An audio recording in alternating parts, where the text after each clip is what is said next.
So I am Don Verrilli, and I am the Solicitor General.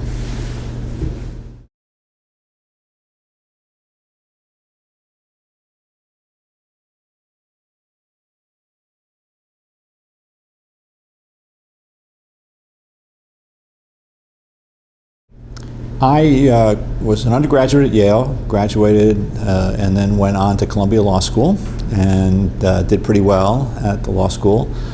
I managed to end up as the editor-in-chief of the Law Review, and that led me to a couple of wonderful, wonderful clerkship experiences. First for Judge J. Skelly Wright on the D.C. Circuit, and then for Justice Brennan on the Supreme Court. And the way in which the Wright clerkship came about was kind of an interesting example of how chance factors into life. I had taken constitutional law my second year in law school from a fellow named Benno Schmidt, who went on to become dean of the law school and then president of Yale University. He was my con law professor at the time, and I did well in his class, and so I went to see him to ask him for a clerkship recommendation, and he had no idea who I was. And so I introduced myself, said I was in your con law class, and he said, well, how'd you do? And I said, well, I got an A. And he was sitting at his desk, he looked up from his desk and said, well, was it a good A? And I said, well, I wouldn't know that, would I? And then he pulled out his grade list, and he said, oh, yes, that was a good A, you got a good A. And he said, well, where do you want to apply for clerkships? And I said, well, I'm thinking about the D.C. Circuit, and I listed the various D.C. Circuit judges, including Judge Wright. And then Benno said to me, well, son, here's the thing about Judge Wright. You have to be the editor-in-chief of the Law Review in order to have any chance at all of being considered by Judge Wright. So I said, well, you know, actually I am. And he was a little flustered, and he said, well, geez, I thought you were the editor-in-chief of the Journal of Law and Social Problems, which is another journal that Columbia put out. And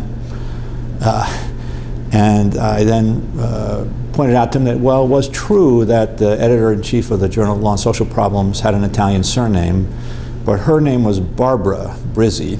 And the whole thing embarrassed him so much that he reacted by picking up the phone then and there with me in the room and calling Judge Wright, who happened to be available. And Judge Wright happened to be in the process of looking at clerkship applicants, and basically, you know, it was totally fortuitous that that call occurred at that moment because Benno was as embarrassed as he was, but it all happened that way, and I ended up with that clerkship, and I was very fortunate because it was an amazing experience, and led to me getting the clerkship with Justice Brennan, which was also an amazing experience. And then after those 2 years of clerking, I found my way to private practice, and I went to a small firm called Ennis, Friedman, Bursoff & Ewing, which had been founded in the 1980s. I started there in 1986. I was 4 lawyers in their 40s, Ennis, Friedman, Bursoff & Ewing, and they hired 4 younger lawyers, and we had a fantastic time, did great cases, they were wonderful people, it was a great group, made no money at all. And that was fine with the younger lawyers, but the 4 lawyers in their 40s didn't find it to be satisfactory, and so they went out looking for a larger firm to merge into. They found Jenner & Block, and we merged into Jenner & Block, and so I ended up at Jenner & Block pretty much by accident, but it was a good accident. You know, I had 20 years there, 20 wonderful, fantastic years. It's a great firm. I was able to do a lot of really interesting work with Bruce Ennis when he was still alive. He was a great mentor, a great lawyer, and the firm also had a very strong commitment to pro bono work, which allowed me to do a lot of work that mattered to me, death penalty representation and other things. And I had a fantastic 20-year run there. But one of the reasons I had settled in Washington was in anticipation that I would actually work as a lawyer for the government. And next thing I knew, it was 2009, and I'd been doing this 20 plus years, and I hadn't. So I made a judgment at that point that, you know, it was the right time in the sense of now or never to go into the government. And what I said was that I was determined to come to the Justice Department. I'd be happy to take any job that was available, including sweeping the floors. I was fortunate enough to get a job in the Deputy Attorney General's office, where I spent a year doing a lot of legal policy work, including national security stuff, which was new to me at the time. Moved over from there to the White House in the counsel's office, where I spent a year and a half doing a similar legal policy kind of work over there in general. And then was fortunate enough to be nominated by the President for this position, Solicitor General, and moved into my confirmation hearing, which I don't think anybody in the modern era enjoys a confirmation hearing, but as things go, you know, and especially in retrospect, mine was comparatively smooth. There were a few bumps at the confirmation hearing itself. It was a discussion about the notion of the independence of the Solicitor General and what that meant. And although it was a little bit frustrating to go through at the time, I actually think it was a healthy thing for all concerned, for the members of the Judiciary Committee, for me, and to the extent anybody in the public was paying attention for the public, because it helped to clarify what that idea of an independent SG really means. And so all in all, it was fine.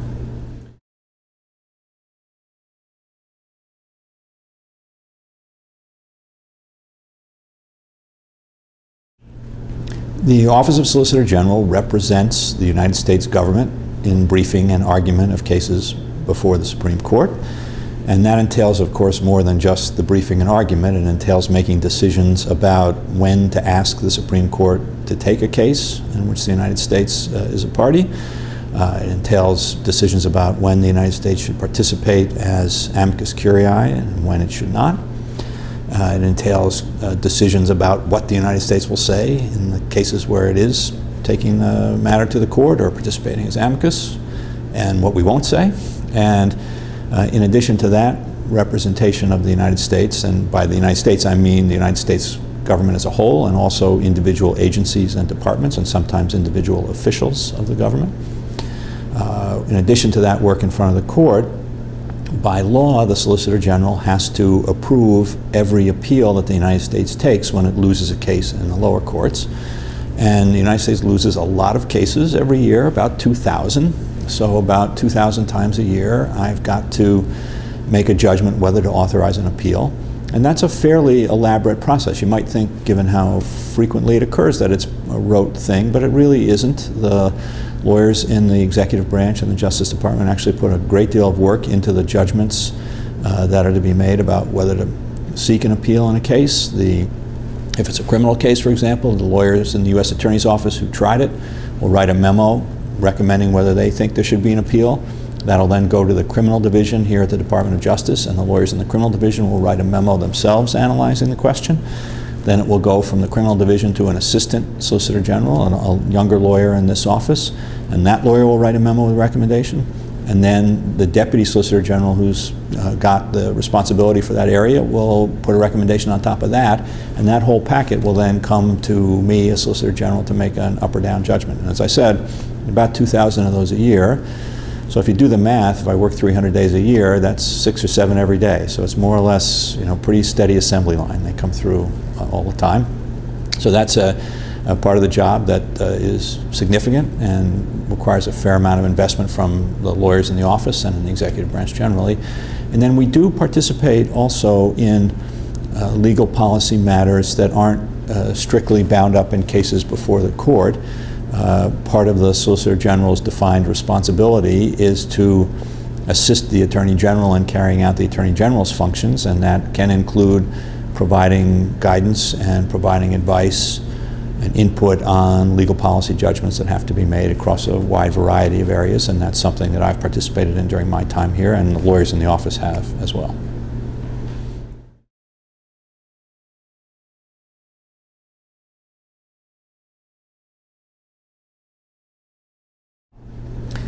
Yeah, the role of the Solicitor General and of this office in carrying out the appellate litigation responsibilities of the United States is quite an interesting contrast from my time in private practice. In one sense, it's like my private practice experience in that we're the lawyers, the lawyers in the Solicitor General's office are the lawyers, and we have clients. And the clients could be the Department of Health and Human Services, or it could be the NLRB, could be an individual official. So we do have clients. But the relationship between the attorney and the client is pretty much the inverse of the relationship between the attorney-client and the client in the private sector, in that in the private sector, the attorney could give a client advice about how to litigate a case and how to proceed, what arguments should be made, what arguments should not be made, but at the end of the day, the client was going to make that judgment. And in this job, it's really, as I said, pretty much the inverse, that the client will ask us to pursue an appeal or ask us to take a case for cert or ask us to make particular arguments. But ultimately, it is up to this office and ultimately up to me to make the judgments about what cases we will ask the court to review, what cases we'll get into as an amicus, what arguments we'll make, and what arguments we won't make. And we actually play quite an aggressive screening function in carrying out those responsibilities. We have to think about the interests of the executive branch as a whole. We have to think if one agency wants us to take a case to the Supreme Court, for example, they've lost a significant principle of administrative law in a case that may even matter to them a great deal.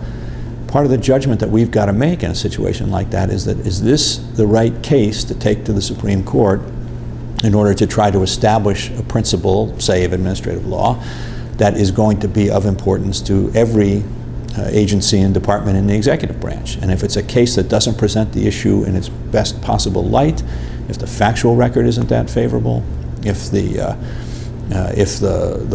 way in which the issue shaped up isn't perfectly clean, then part of our responsibility is actually to say no in those situations. It's not in the interest of the executive branch to take that case up, and even though you want to take it up, well, we're not going to do it. And that's something that we do with some frequency. We make a significant number of decisions not to pursue matters further, not to take matters to the court, and even in cases where we are in front of the court, not to advance particular arguments where we think, even though we want to establish that principle of law, even though it matters, that this is not the right time or place to do it.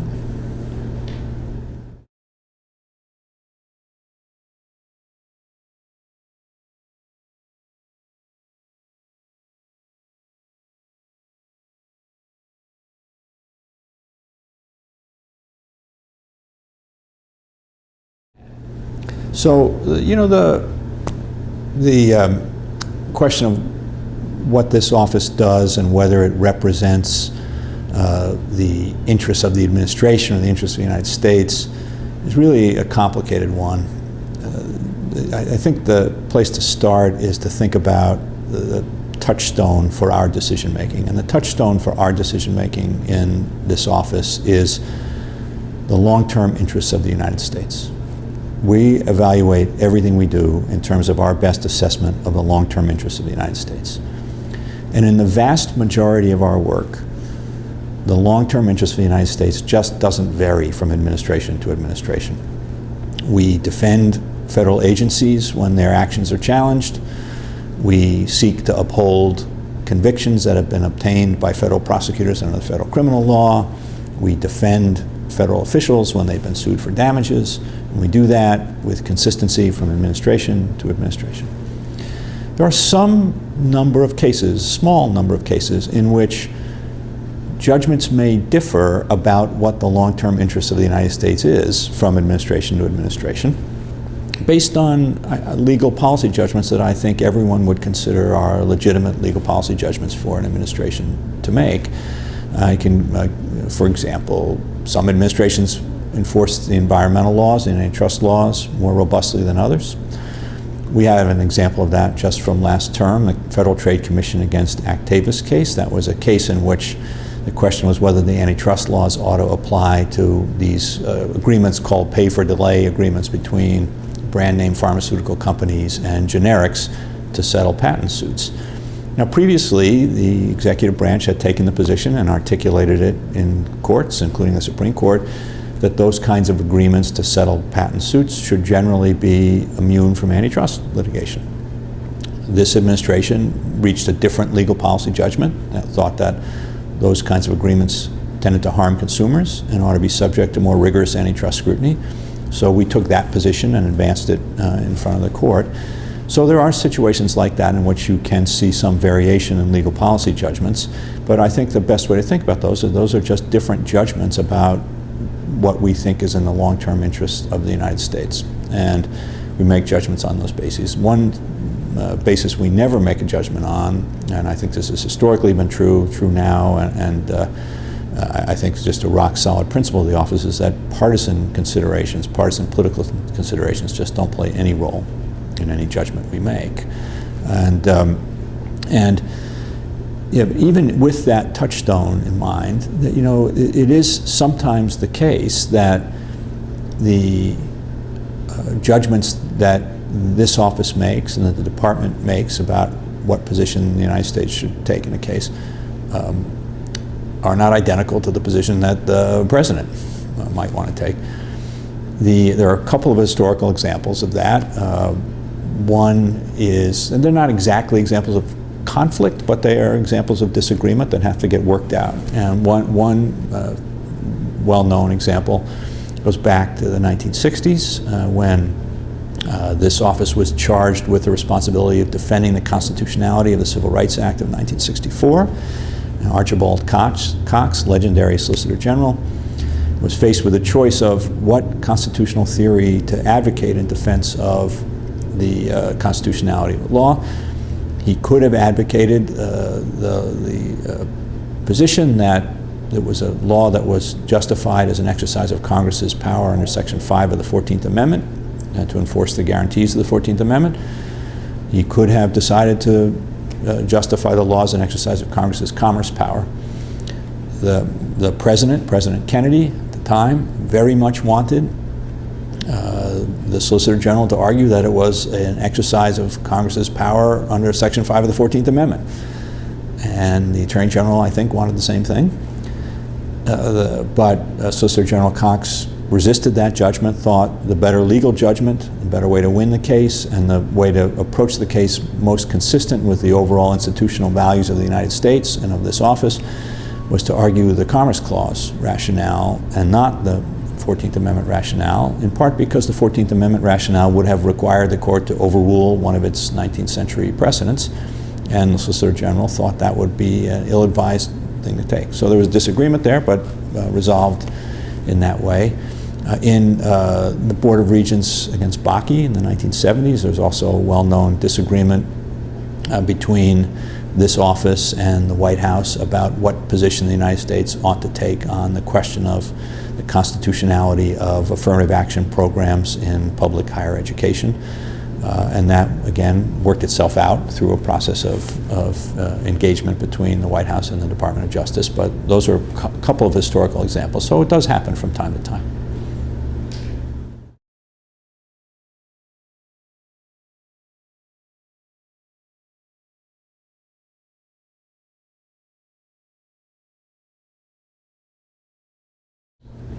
One thing we do have to make judgments about is the question of whether to participate as amicus curiae, as friend of the court, in cases where we're not a party.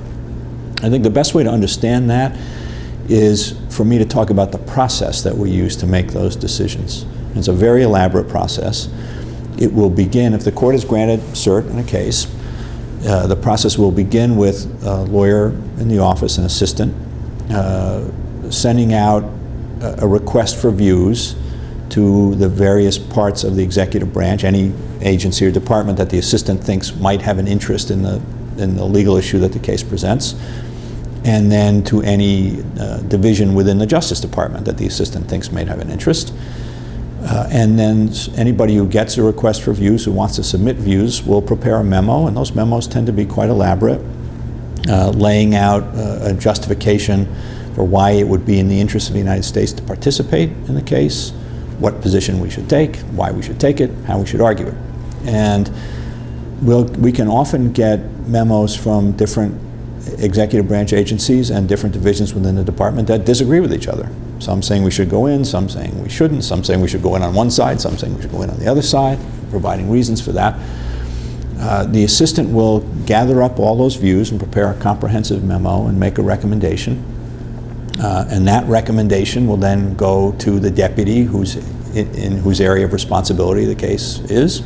That deputy will then make a recommendation, and then that packet will come to me, to the Solicitor General, for a decision about what position the United States should take. As part of that process, we almost invariably, if not invariably, invite in the lawyers for the parties to the case, always the lawyers for both sides, to allow them to seek to persuade us that we ought to be on their side in the case. Of course, the judgment we're making in that situation is not a judgment about whether we like one side better than the other, but a judgment about where the interests of the United States lie. And the interests of the United States lie in alignment with the petitioner or with the respondent or somewhere in between. And so we make our evaluation based on what's in the interest of the United States. And so what goes into the question of what's in the interest of the United States? Well, does a case involve, say, even though it's between private parties, does a case involve the interpretation of a federal statute that might well matter to federal regulatory agencies? Does the case call into question a practice of a state government, say, or a local government that the United States government also engages in and therefore would have an interest in seeking to uphold? Does the case involve calling into question a doctrine or an enforcement tool that a United States government agency uses with regularity to promote federal interests? Questions of that nature. So it's always about what's in the interest of the United States, judged from those kinds of perspectives. And one example of that would be the Town of Greece case that's before the court this term, where we made a judgment, as our brief explains at the beginning of the brief, that the question of legislative prayer, which is at issue in the setting of a town council meeting in the Town of Greece, is one that could implicate the constitutionality of the legislative prayer that has marked the beginning of every meeting session of Congress since the founding, and that we had a responsibility in the interest of the United States to ensure that we do what we can to protect the legitimacy and constitutionality of that long-established practice of the Congress.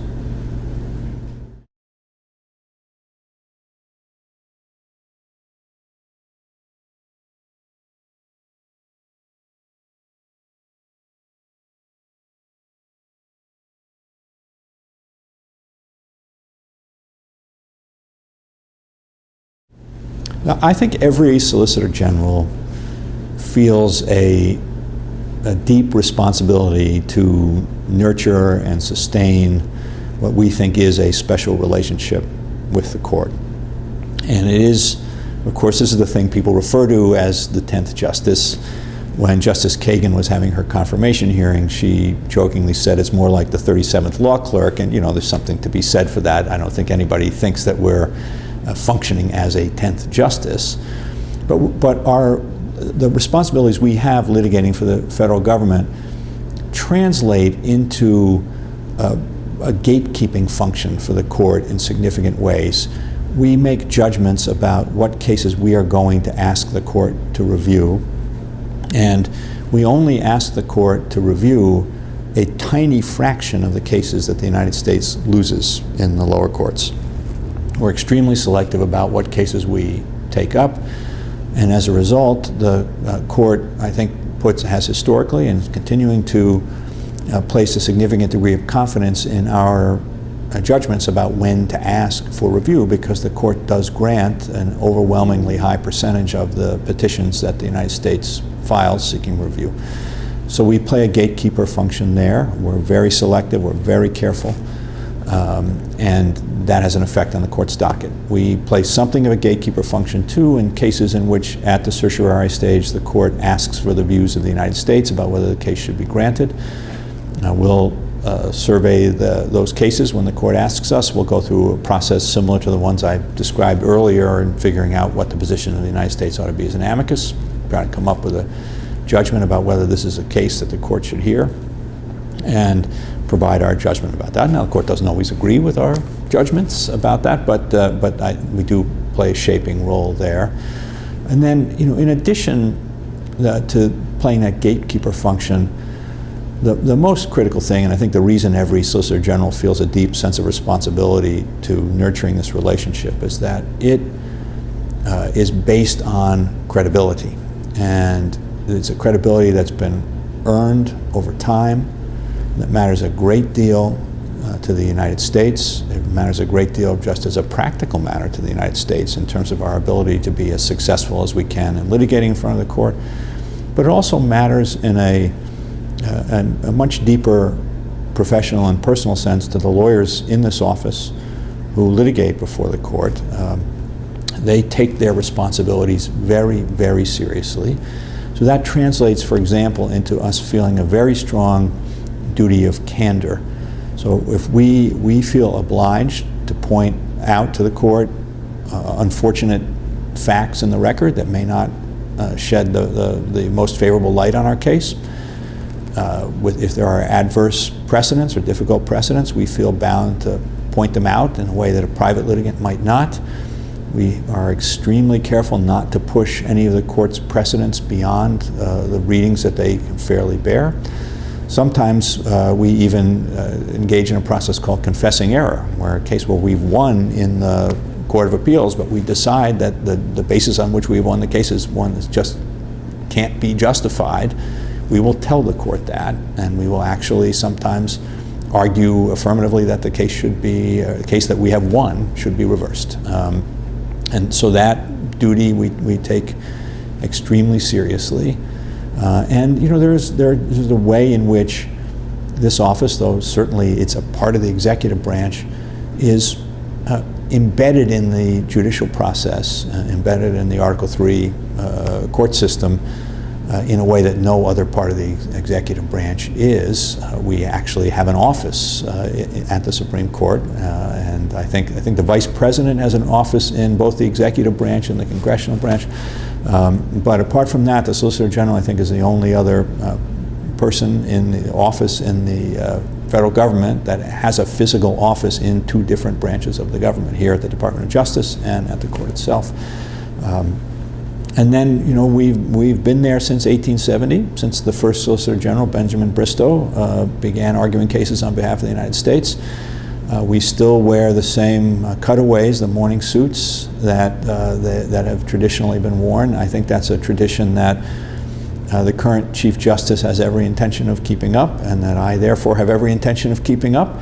You know, it's a lovely tradition. It does create some awkwardness, of course, for the women who are in the office figuring out exactly what to wear.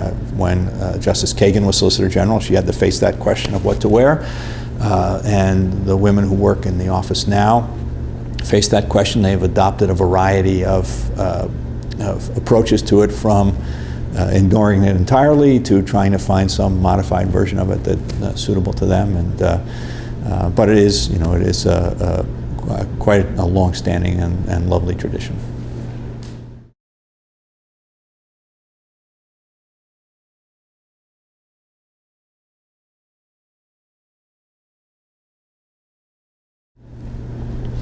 I like to say when I speak publicly about the office that this is the best bargain that the American taxpayer gets.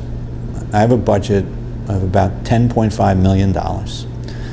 Those who are familiar with litigation in the private sector know that $10.5 million buys you 2 or 3 pieces of litigation in the private sector. But here's what the American taxpayer gets for $10.5 million. They get 30 or so cases briefed and argued in the court on the merits every year, 30 more briefed and argued as amicus curiae every year. We file cert petitions. We file thousands of briefs in opposition to cert every year. We do the 2,000 appeal recommendations that I described earlier in that elaborate process. We provide guidance and help to other litigating divisions in the department. And that is all done by 21 lawyers. There's the Solicitor General, there are 4 deputies, 3 career deputies, and 1 who's appointed as a political position, and then 16 assistants who are all career lawyers. And if you think about it for a minute, it's staggering that that small number of lawyers can produce the quantity of work they produce every year, and that they can produce it at the extremely high level of quality that this office has historically been known for. It's really quite remarkable. And so how does this happen? How can it get done? It gets done for a couple of reasons. One is that the office has historically and is now incredibly lucky in terms of who we can recruit into it. We get extraordinary young lawyers who have been at the top of their law school classes, had outstanding clerkships, and then have gone into practice and practiced typically 4, 5, 7 years or so before they'd apply here, sometimes longer, but that would be the norm. Some of them practicing at the best law firms in the country, doing appellate work. Significant numbers of them practicing in the government, U.S. attorneys' offices, other divisions in the department. So we get a mix of people. They're incredible lawyers, every single one of them, and they do incredible work. The place is organized extremely efficiently in that you get, on a case, you'll have one assistant and one deputy and the SG work on a case, and that's it. And the assistant will work with lawyers in the department or in an agency to produce a first draft. The deputy will edit it, the Solicitor General will edit it, it will go in. There's not a whole lot of horizontal cross-fertilization here. And that was something that surprised me a little bit when I first came into the office, because it was different than my private practice experience, in which there was a lot of collaboration, horizontal collaboration. But the reality is that we just don't have the time to do it. The volume of work that needs to get done here is so enormous, and the time it takes to do it at this level of quality places such demands on them that it really has to be this efficient and this focused in order for the work of the office to get done. And so I suppose, in terms of advantages, disadvantages of the organization and the approach, you might say that you could gain an advantage if you had a little more horizontal cross-fertilization. People obviously chat in the halls and kick ideas around with each other, but there's very much of a limit to what they can do on that. And you might be in a situation where you could get more creative ideas, different approaches if you had more of that. But there's no way, I've come to realize, there's no way you can get that benefit without sacrificing on the volume side. There's no way the amount of work that gets done here could get done with that kind of horizontal cross-fertilizing going on. Just not possible.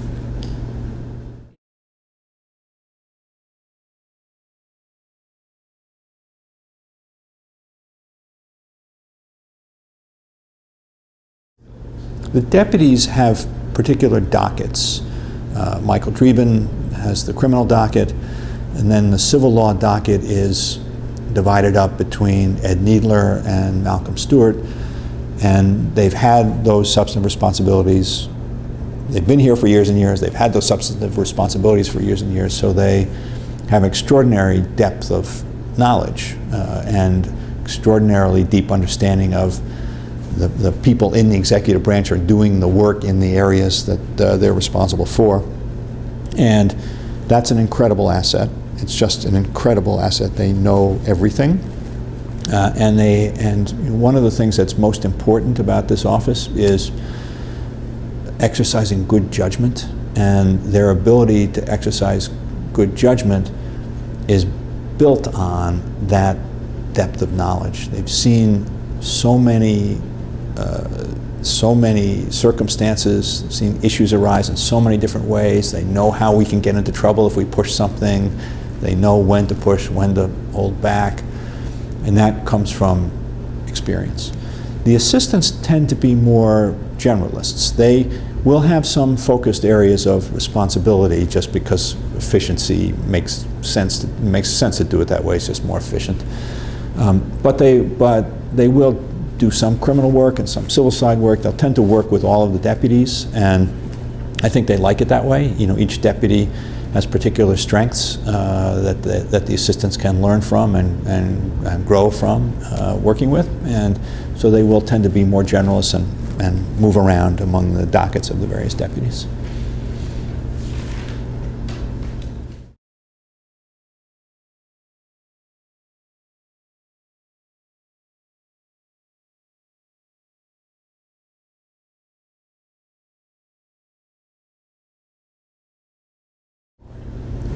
Argument preparation in this office is a thing to behold. It really is remarkable. It's, each lawyer individually will engage in the initial preparation according to that lawyer's own style. But the real action is at the moot courts, and we require that each lawyer do 2 moot courts for an argument, in preparation for an argument. The moot courts are about an hour of Q&A followed by an hour to an hour and a half of discussion. There'll be the lawyers who worked on the brief will participate in the moot courts, and then other lawyers in the office will be part of their responsibility is to participate in the moot courts. And then all the other lawyers from the Department of Justice and from the executive branch who participated in the case either at the Supreme Court stage or earlier will come to the moot court. So the moot court typically, and they will ask questions, and typically you're going to have 15 or 20 lawyers, sometimes more. In cases like the healthcare case, we probably had 50 lawyers in the room for the moot courts, and they're really amazing. One thing I found just startling for myself is that 80 to 90% of the questions that I get asked at my oral arguments have been asked at the moot courts, often in precisely the same words that the justices will use to ask the questions at argument. I mean, sometimes I just be startled that exactly the same words are coming out of the mouth of a justice that came out of the mouth of one of the assistants at a moot court. And so that allows me in particular, to be way more efficient in getting ready for argument because you just know what you're going to be dealing with, and that's because the lawyers here are so phenomenal in their ability in their understanding of the court, understanding of each justice, their ability to predict what's going to matter in a case and how the issues are going to shape up. And then if you add to that, the other thing that's quite amazing about the moot court preparation here is that you can draw on not only the legal talent of the executive branch, but the substantive expertise of the executive branch. And a good example of that for me would be the gene patent case, Myriad, from last term, where I didn't know anything about biochemistry. I don't think I took any science after I was a sophomore in high school. I needed to understand how I needed to understand some basic genetics. So I called up Francis Collins, who's the head of the National Institutes of Health, and also happened to be the first head of the Human Genome Project. I said, Francis, I need your help. I need you to come to the moot courts. And so Francis Collins came to the moot courts, and it was incredibly, incredibly helpful. And you get that, and people are not only willing but eager in the executive branch to help us, and they have phenomenal expertise. And so you put that incredible legal talent together with the substantive expertise on policy or science or whatever the factual issue is, and you can prepare pretty efficiently to get ready for argument. And in terms of the ultimate importance of the argument versus the brief, I think I share the conventional wisdom that what really matters is what you say in your briefs. And beyond that, I find it just impossible to know what effect oral argument has on judgments in a case, whether it has any effect at all, whether it has effects on the margin. I just don't know. I just can't tell. So.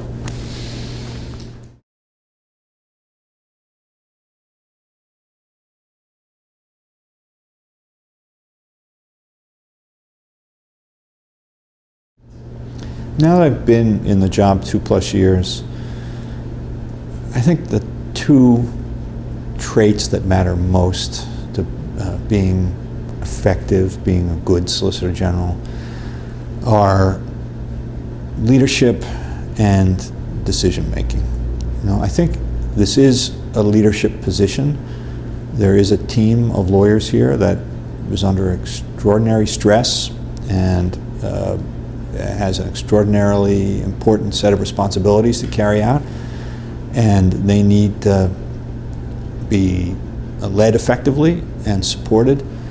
And in terms of my own involvement in cases, that means figuring out how to strike the right balance between getting involved in cases myself and trusting the judgment and the experience of the deputies and the assistants as to what we ought to be arguing and how. Managing but not micromanaging. And the way I've tended to do that is follow an excellent piece of advice that Walter Dellinger gave me based on his time in this office, to look at the docket and figure out what are the 10 or so most important cases. And that'll be a set of cases larger than the cases that I would argue, but it would include the cases that I would argue. And really focus on them and try to get deeply involved in them and get involved early and work with the deputies and the assistants and thinking through and formulating what the legal strategy will be.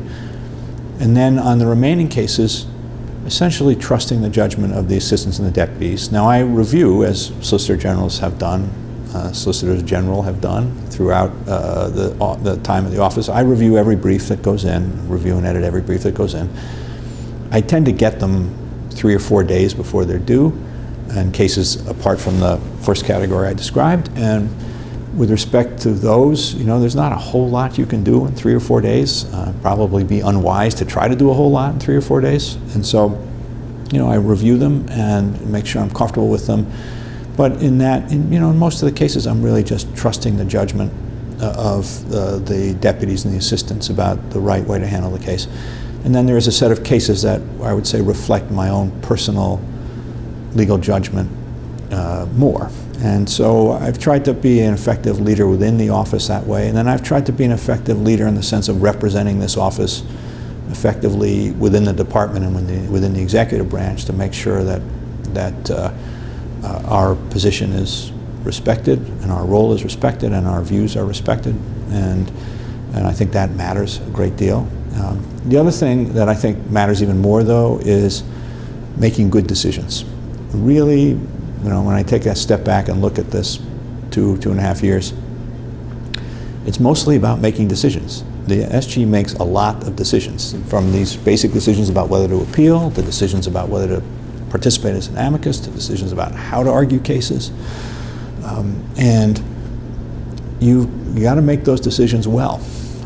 And you've got to make them in a manner that reflects the institutional values of the office, the duty of candor that I described earlier, the overall interests of the executive branch. We've got to be careful and prudent, and we can't waste our credibility.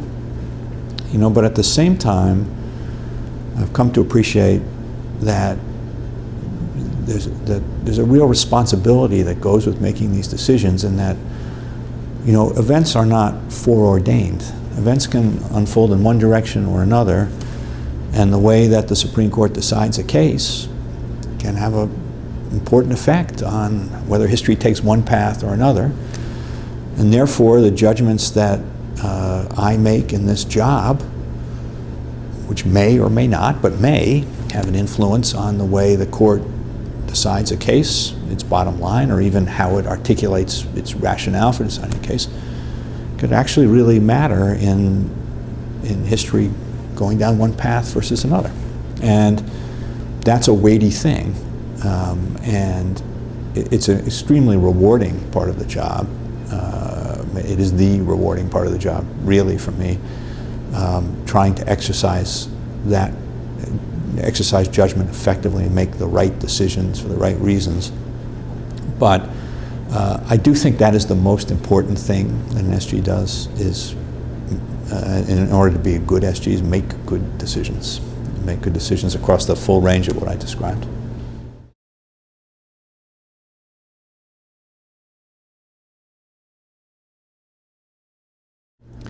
Yeah, I think that,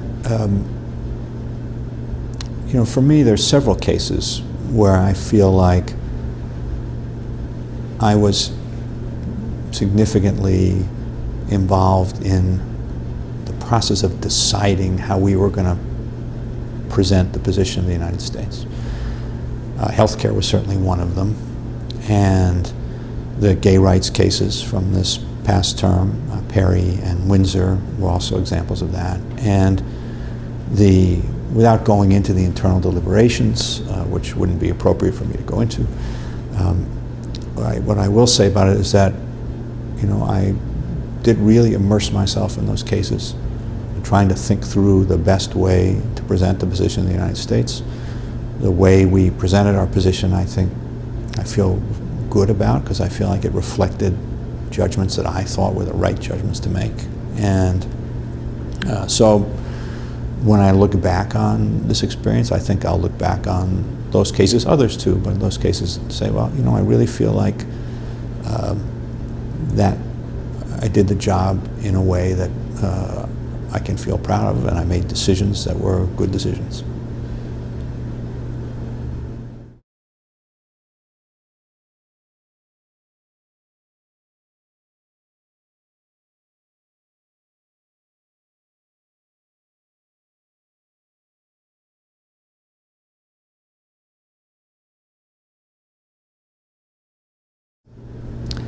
The healthcare case was, for me, an extraordinary privilege.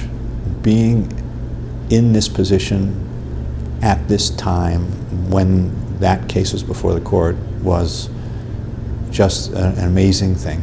And it was amazing because, for many reasons, but one way in which it was very important to me was that you knew that you were in the middle of history occurring and that you were a part of it. And that was true, of course, in the sense that the entire public was caught up in the case and the arguments being made and the court's ultimate decision. And it was a rare thing to see, but it was true in a more fundamental sense that I felt like I was participating in an argument about the meaning of the Constitution and about the nature of our republic that has gone on since the time of the founders and will continue to go on long after I'm gone.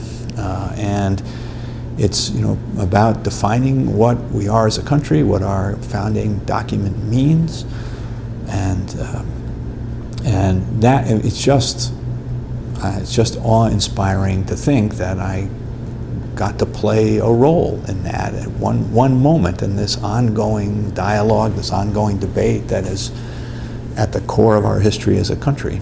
That there was this period of time where I was part of that, and that was amazing, just amazing.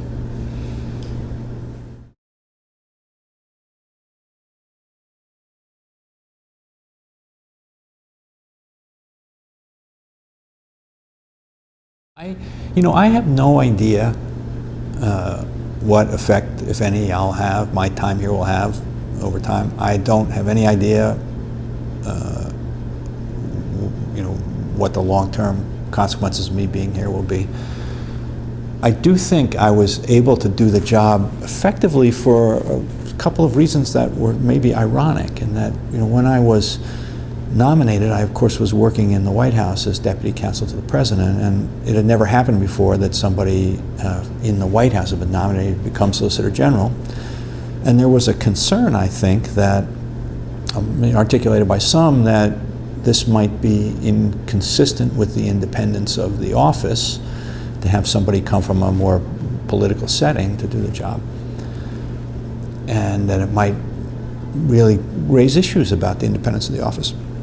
But the irony is that I actually have, in practice, had a huge amount of independence, and I think that's because the people at the White House knew me, and because I was a known quantity, they had less of a concern that I was going to fail to provide them with a heads up when we were doing something that might be noticed, or that I was going to make a judgment that was going to drive them off a cliff. And as a result, they essentially left me alone to do the job.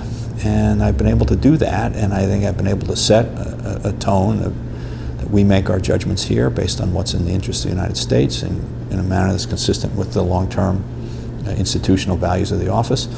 And that's actually gone extremely well.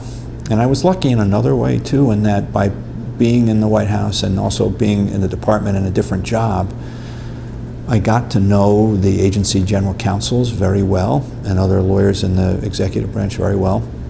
And so when I came to this job, and they were really my clients in this job, I already had good working relationships with all of them, which made it, I think, easier for me to be effective.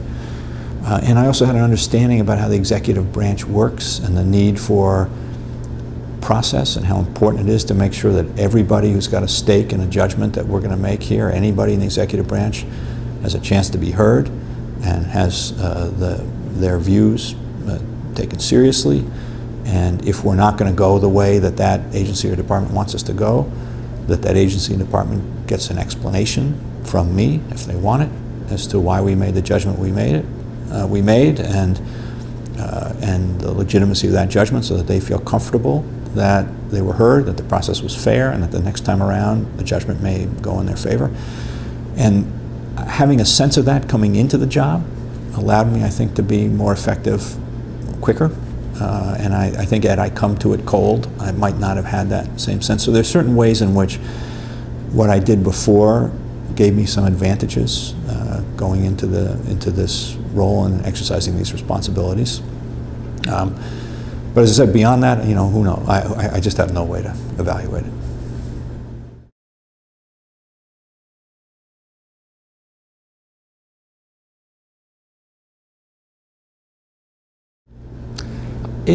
What I think I'll take from the job when I leave is something that I adverted to earlier, and this would just happen by chance, but I happened to be here during a period of real historical importance, and it was my responsibility to lead the representation of the United States in these matters of real historical importance, and therefore I was able to participate in history and its making and have some influence. Time will only tell what that was, but have some influence in history going down one path versus another. And that's an awesome responsibility, and it's one that fills me with a sense of very deep gratitude that I was lucky enough to be here during this time doing that work. It's really pretty amazing.